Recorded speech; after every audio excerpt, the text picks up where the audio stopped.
everyone, this is ARIRANG News. I'm Laah Hyun-kyung in Seoul. First, a look at the stories we are tracking for you at this hour.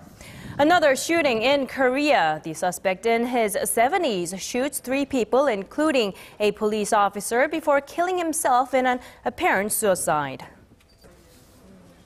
Ahead of next week's trip to the Middle East, the presidential office announces President Park's pick for her new chief of staff.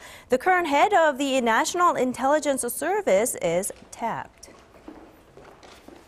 And the masked man brandishing a knife, speaking with a British accent in videos released by Islamic State militants is identified as British national Mohammed Emwazi. New information about his background continues to emerge.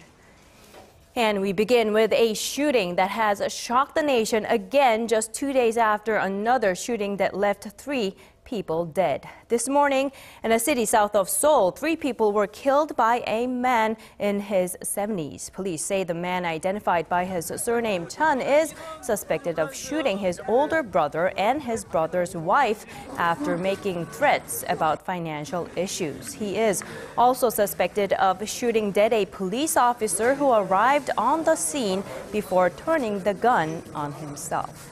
The initial report was made by the elderly couple's daughter-in-law, who jumped out of the window after seeing Chun shoot the couple. She is quoted by authorities as saying Chun had harassed the couple in the past, asking for money whenever he got drunk. Officials are still investigating the case. We will bring you more on this story in a later newscast as more information becomes available.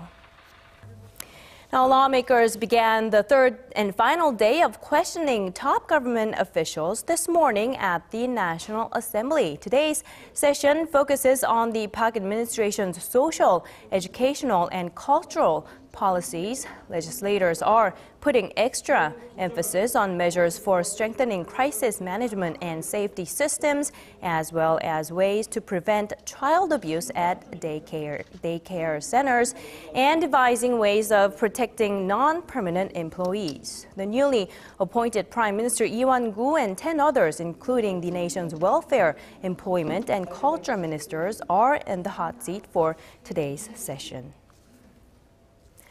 After a marathon meeting, Korea's nuclear watchdog says it's okay for a 32-year-old nuclear reactor to operate for another 10 years. This decision on the Warsong 1 reactor is getting mixed reactions, with area residents still protesting that it poses a grave threat to the neighborhood. ARIRANG's Kwon So-ah has the story. It was on the brink of being decommissioned. But the operational lifespan of the Warsong 1, one of Korea's longest-serving nuclear reactors, has been extended for 10 more years. The nuclear plant, one of 23 in the nation, was temporarily shut down in 2012 for review after its original 30-year lifespan expired. This is the second time a reactor has received an extension in Korea. Similar decisions will have to be made on other reactors in the coming years. Korea's nuclear watchdog gave the state-run nuclear power agency the green light to restart the reactor after its third marathon meeting on the issue this year ended early Friday. 7 members of the commission voted in favor of the extension. 2 boycotted the voting in protest.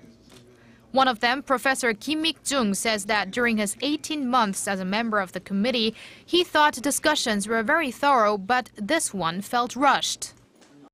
The Warsong 1 reactor lacks the safety equipment contained within the Warsong 2, 3, and 4 reactors. That's because advanced technology standards have not been applied on the Warsong 1. A member who said yes to the extension thinks otherwise. We reached our conclusion after numerous in-depth discussions. The Korea Institute of Nuclear Safety also evaluated the extension as safe. Safety is our first priority. I hope the public will stop worrying and change their opinion on this issue. That's unlikely to happen, though, as local residents and environmentalists are furious with the extension and are expected to press the commission to overturn its decision. However, as things stand, the state power operator is expected to put the reactor back into operation sometime in April. Kwon So-ah, ARIRANG News.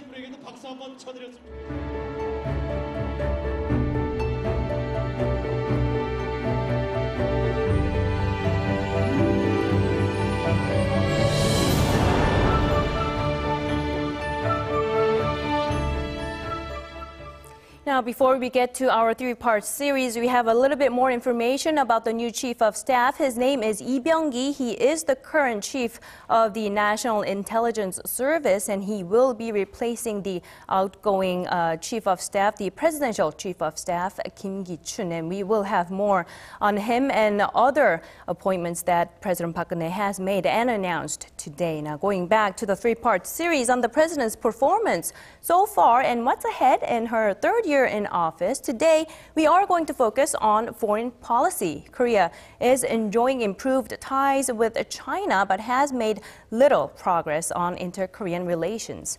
ARIRANG's Foreign Affairs Ministry correspondent Hwang Sung-hee files this report.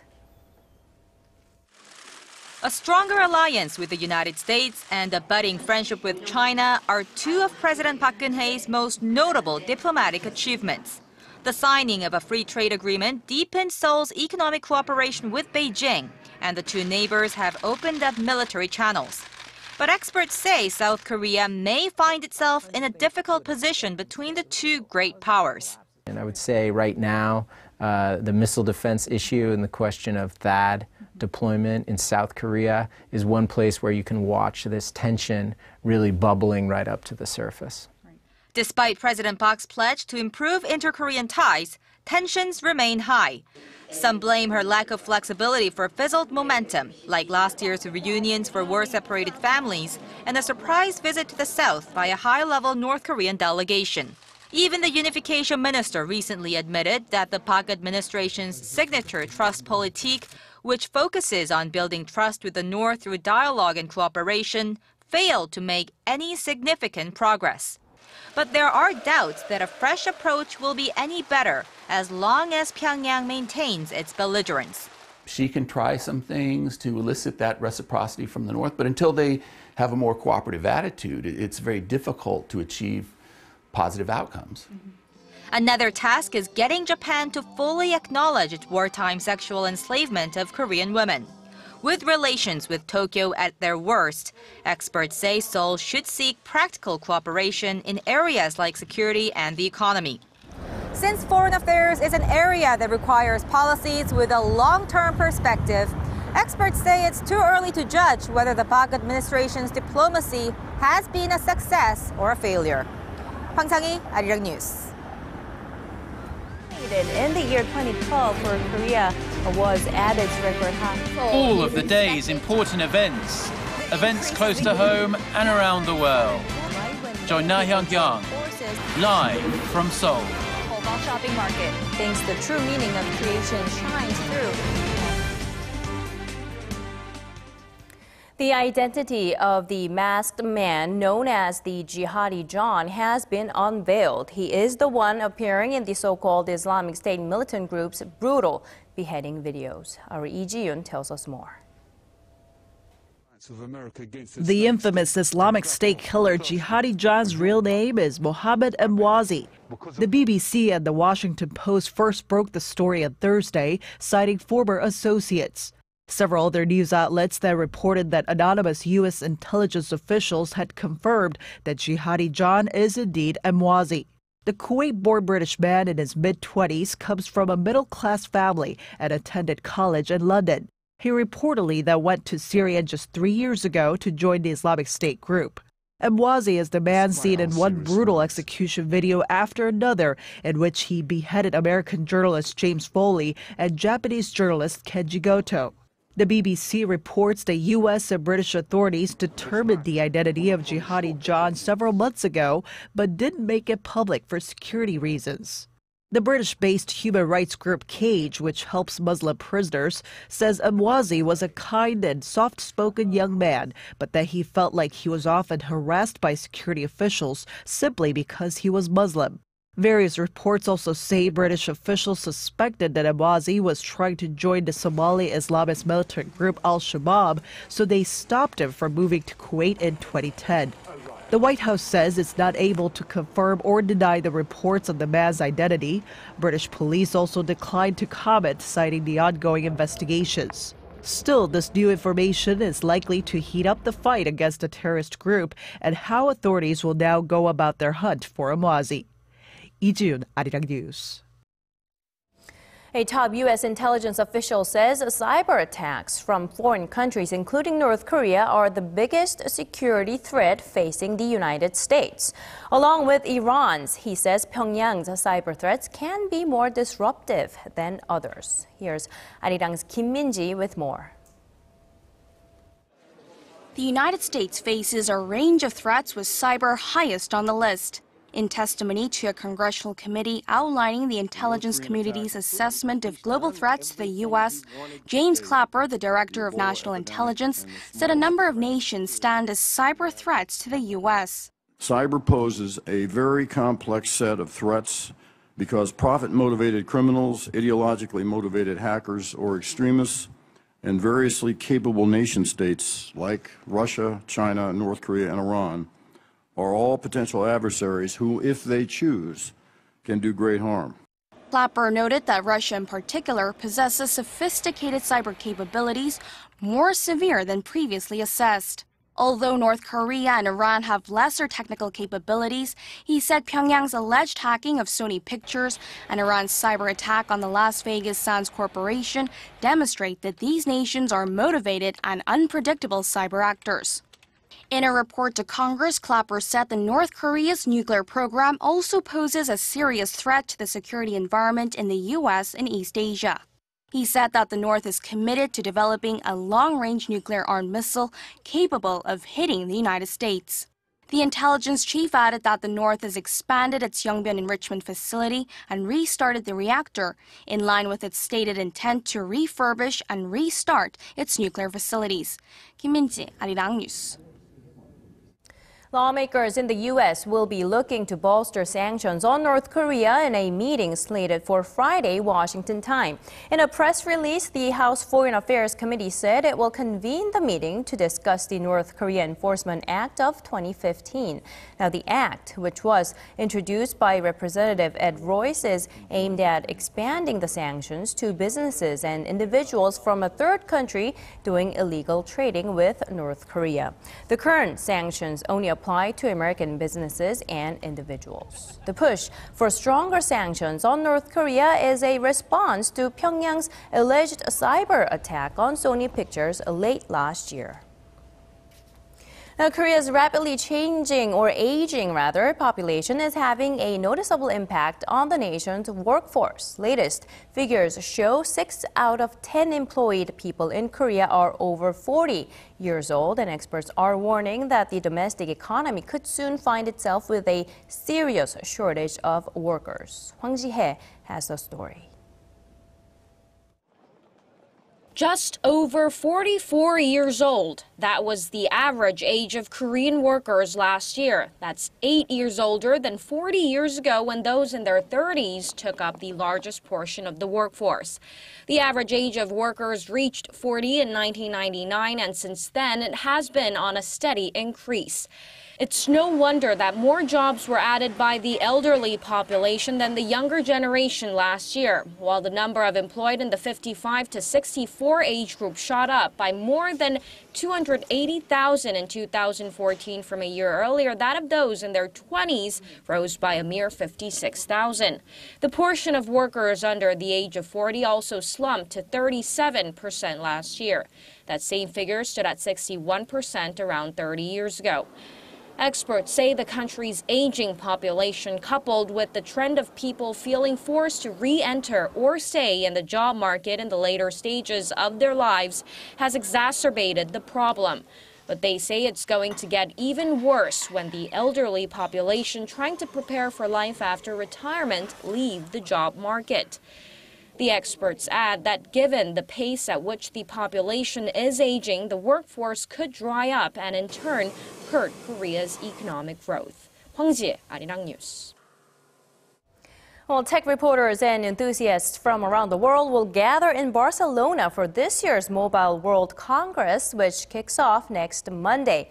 Among others, Korea's tech giants Samsung and LG are slated to unveil the latest additions to their lineup. Our Song Ji-sun gives us a preview. Samsung is aiming to get a jump on the Mobile World Congress opening on Monday in Barcelona. It's set to unveil 2 versions of its new Galaxy S6, the standard version and the S6 Edge at a press conference on Sunday. The Edge is said to have a curved screen that covers two sides, a technology already applied to its Note Edge model on one side. The latest addition to the Galaxy series will likely feature a Quad HD Super AMOLED display, an upgrade from the S5 series, and a case made entirely of metal and glass, drawing comparisons to Apple's iPhone 6. The S6 is also expected to feature the new Samsung Pay system, following the company's acquisition of U.S. mobile technology firm LoopPay in a bid to make inroads into the mobile payment technology market. Unlike last year when it revealed its Samsung Gear smartwatch alongside the Galaxy S5, Samsung has no plans to introduce a new wearable device this year, so the focus is solely on its new smartphone model. LG Electronics, on the other hand, is hoping to draw attention to its new wearable devices. Its new smartwatch is able to connect to a high-speed 4G wireless network, making it the world's first smartwatch equipped with LTE or long-term evolution network. The LTE version of the watch Urbane enables users to speak through the device without their smartphones present, and will also come with its mobile payment service installed, which allows users to make purchases by touching their smartwatch to an NFC or near-field communication transaction device. The watch can also be submerged in a meter deep water for up to 30 minutes, and it has an extended battery life that allows it to last a few days on standby. 송지선, 아리랑 뉴스.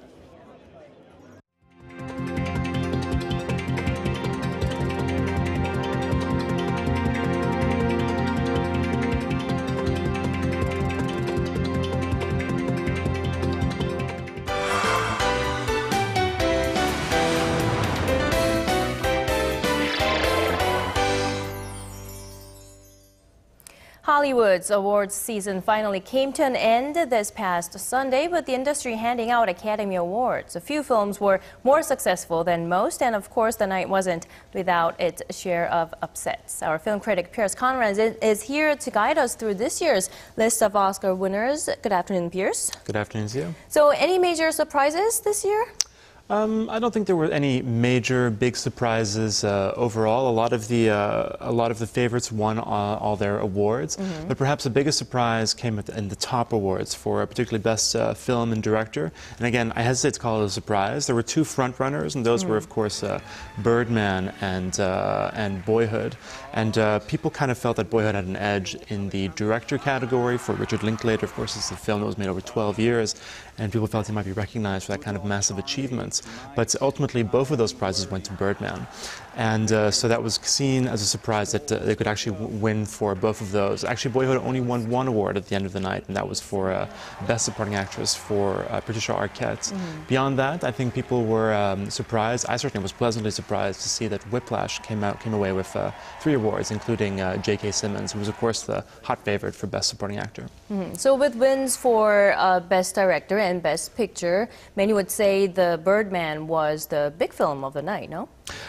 Yeah, I think that's a fair assessment. It certainly it won those main 2 awards, but it wasn't as dominant as other films have been in the past at the Oscars. Right. In total, it won 4 awards, and that's much less than if we consider like Titanic or Lord of the Rings: Return of the King, which won, I think it was 12 or 13 back in their years. But certainly 4 is not bad, and considering it also won for original screenplay and cinematography. In fact, actually, the cinematography award was won by Emmanuel Lubezki, who I think is an incredible talent as a director of photography, and it's his 2nd year winning in a row. He picked it up for Gravity last year. Also winning 4 awards was the Grand Budapest Hotel by Wes Anderson. However, those awards were much more the smaller awards. They're kind of the technical categories. We had production design, costume, makeup and hairstyling, and best score. And so, as already mentioned, behind them was Whiplash with 3 awards, and beyond J.K. Simmons' win, it also picked up awards for sound editing and editing. So we can safely say that this year the awards were spread out quite evenly among all those nominated films. Absolutely, very evenly, in fact. We had, this year there were 8 nominees for Best Picture, and since the category has been expanded prior to 2008, it was, up until 2008, it was 5 nominees, as it is with the other categories. But they expanded it up to 10, or at least the possibility of going up to 10, and this year it was 8. And all of those films actually picked up some kind of award over the night. It's the first time that's happened since it's expanded like that. So beyond the ones that I've already mentioned, we had The Imitation Game, which picked up the Best Adapted Screenplay Award. Selma picked up an award for Best Original Song, and then American Sniper picked up Best Sound Editing. So everybody, I guess, was happy. At least all the nominated films picked up one award at least? Yeah. Nominated for Best Picture. For Best Picture, right. Right. So what did you think? I mean, you did say you were surprised and pleasantly surprised to see Whiplash win 3 awards, but were you disappointed by any of the results? Well, as with any year, it's kind of impossible to watch the Oscars and not have a gripe about something, but that's kind of part of the fun of it, of course. I mean, in terms of the top awards, I was quite happy. I like Birdman a lot, although I also really like Boyhood, so it's kind of it didn't really matter which one would win for me. But the disappointment for me, although I was kind of expecting it, was that Michael Keaton didn't win for Best Actor. He was, of course, the star of Birdman. I thought it was an amazing kind of a career-redefining performance. And as much as I thought Eddie Redmayne was very good in The Theory of Everything, he played Stephen Hawking. I feel that kind of it's the kind of award or the kind of performance that the Academy tends to favor, where an actor really kind of transforms themselves. And so we think of like Charlize Theron kind of putting on makeup or making herself ugly in Monster, or Nicole Kidman putting on a fake nose. But another performance like that I thought was much better was Daniel Day-Lewis for 1989's My Left Foot. He also played a wheelchair-bound character, and he also won the Oscar. And I thought that was kind of more of a worthy performance. But beyond that, and even less surprising, the animated film, The Tale of Princess Kaguya, from the Japanese filmmaker Takahata Isao. That was an incredible film, but of course it didn't win. That went to Big Hero 6, but of course it was no surprise whatsoever. But I was also very glad to see that Julianne Moore picked up the award for Best Actress for Still Alice. She's an incredible performer who's been doing exceptional work for years and years, and to finally see her recognized is really nice. Right. I think there were mixed predictions about who will win Best Actor, but for Best Actress, and when Julianne Moore was named, I don't think anybody disagreed with that. It was her 4th or 5th time being nominated? She's been nominated a number of times, but yeah, this time she was definitely the front runner, and it would have been a huge upset had she not taken it. Right. So beyond the awards themselves, is there anything else that you wanted to mention, or is there anything noteworthy to see about this year's Oscars? Absolutely. You know, as kind of an observer of the Oscars, you know, I'm always interested in them. I always kind of complain about them, but I'm always interested when they kind of come around. What's interesting is that over the last few years, it's gotten more and more that the ceremony itself is less about the films and about kind of various kind of stances people take and reactions people take to the ceremony. And so people have there's a lot of kind of PC issues, people kind of picking up their own agendas. And so, you know, everything that happens is really kind of is closely monitored. I mean, you know, on the red carpet, people, the way they dress is very closely monitored. What people say, the jokes that are said on stage, and what is appropriate, kind of the various kind of representations of minorities and genders, or even religion, or even politics, you know. For instance, American Sniper was by far the most successful of all the Best Picture nominees this year. It's about to become the biggest film of 2014, but it's only won an award for Best Sound Editing. And people from Fox News and the Republican Party were saying it's a total liberal washout, and they kind of blocked out this Republican kind of leading film, which, you know, given that Clint Eastwood has won many Oscars in the past, I don't think that's quite washes. But Patricia Arquette, she made a speech during her award, when she picked up her award, and she kind of advocated for equal rights for women. But unfortunately, later, and people kind of celebrated that, but then after the post-award chat, she made some other comments people kind of took out of context, and suddenly she was controversial. Exactly. All right. And also there were many different views about how the host Patrick Harris did. So that's another issue with this year's Oscars. So going back to the films, when will we get to see those movies, especially The Birdman? I think many people in Korea are really hoping to get a glimpse of that movie. Well, I highly recommend Birdman. It's a terrific film, and it is coming out next week, I believe. So we'll be seeing it very soon. Some of the films have already passed, like Boyhood, and particularly The Grand Budapest Hotel, which screened a long time ago. And The Theory of Everything is also screened currently. The Imitation Game is screening in theaters. It's doing very well. And then we'll also get Whiplash next month, another film I really recommend. And the only outstanding Best Picture nominee would be the Martin Luther King biopic Selma, which does not currently have a release date, so we'll see. Okay. All right. Thank you very much, Pierce, for coming in today and sharing your insights. My pleasure.